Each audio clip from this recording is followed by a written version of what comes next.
একটা সুযোগ দেন না। সুবহানাল্লাহ। আল্লাহকে বান্দা তুমি যদি আর ওয়াদা ভঙ্গ না করো, আমি আল্লাহ এটাও কবুল করলাম। সুবহানাল্লাহ। সুবহানাল্লাহ। দুইজন ফেরেশতা বডিগার্ড আছে, তাদের বাবা দুইজন ফেরেশতা বডিগার্ড।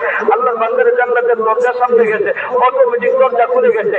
আল্লাহর বান্দা ফেরেশতাদেরকে পিছনে রেখে সামনের দিকে এমন দৌড় দিবে আর পিছনের দিকে তাকাইবেই না। সুবহানাল্লাহ। সুবহানাল্লাহ। আপনাদের এলাকায় সুবহানাল্লাহ বলতে কোনো টাকা পয়সা লাগে? টাকা পয়সা লাগে? দেখি জোরে বলেন না সুবহানাল্লাহ। সুবহানাল্লাহ। আল্লাহ আপনার বান্দা তো ওয়াদা দিয়েছিল জান্নাতের ভিতরে উকি দিয়ে এক নজর দেখে তারপর বের হয়ে আসবে। আল্লাহ আপনার বান্দা তো আমাদেরকে পিছনে রেখে সামনের দিকে যে দৌড় দিতে আপনার পিছনের দিকে তাকায় নাই। সুবহানাল্লাহ। আল্লাহ ডাকতে বলবেন বান্দা তুমি না ওয়াদা দিয়েছিল উকি দিয়ে বের হয়ে আসবা, ও বান্দা তুমি কেন এখন জান্নাতের ভিতরে ঢুকলে আর কেন বাইরে হও না?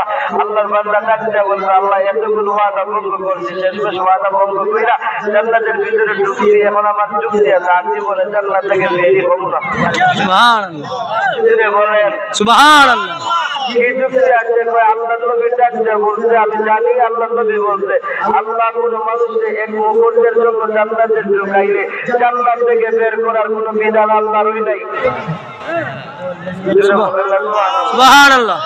আল্লাহ ডাকতে বলবেন বান্দা ঠিক আছে এটা আমার বিধান, তুমি যে জান্নাতে থাকবা দেখো তোমার জন্য কোনো সিট খালি আছে না, সব সিট তো বুকিং হয়ে গেছে। আল্লাহ বান্দা পুরো জান্নাত অনুসন্ধান করবে, তালাশ করবে, কিন্তু কোনো সিট খালি পাবে না। কত সময় পরে আবার ডাক দিব ইয়া রাহমান ইয়া রহিম। আল্লাহ ডাকতে বলবে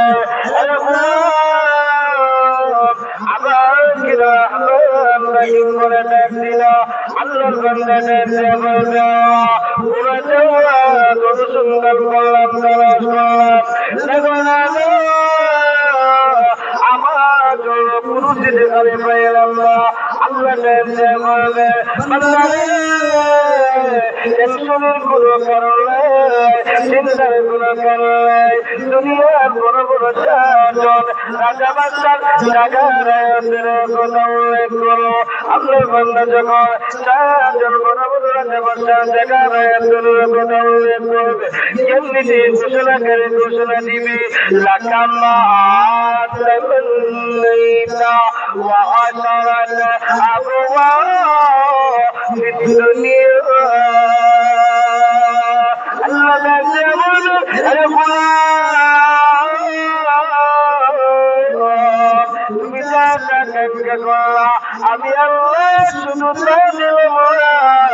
আমি আল্লাহ দুনিয়ার সবার পরিবার আমি আল্লাহ তুই জান্নাতের মেহমান বানিয়ে দিলাম। এটা হলো জান্নাতের শব্দ শুনে নেওয়া। মেহমান চলে আসছে, আমাকে শেষ করে দিচ্ছি। জান্নাতীরা জান্নাতে চলে গেছে। আল্লাহ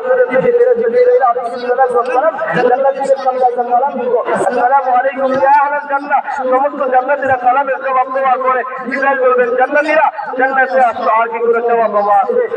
জান্নাতীরা বলবে আল্লাহ ও জিবরাইল না না আর কোনো জবাব বাবা নাই। আল্লাহ ওয়াদা দিয়েছিল সুন্দর চেহারা দিব, সুন্দর চেহারা দিয়েছে।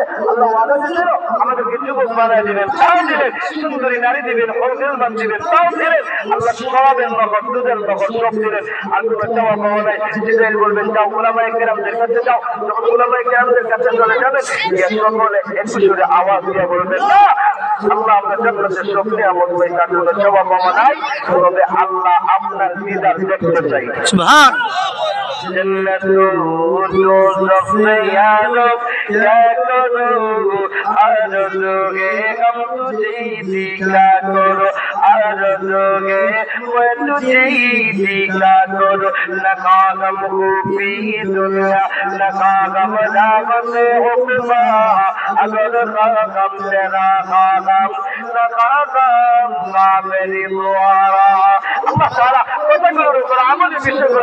আল্লাহ আমাদের সবাইকে আমল করার তৌফিক দান করুক, আমিন। বর্জনীয় বিষয়গুলো থেকে আল্লাহ আমাদের সবাইকে বর্জন করার তৌফিক দান করুক, আমিন। ওয়া আখিরু দাওয়ানা আলহামদুলিল্লাহি রাব্বিল আলামিন। আসসালামু আলাইকুম ওয়া রাহমাতুল্লাহি ওয়া বারাকাতুহু।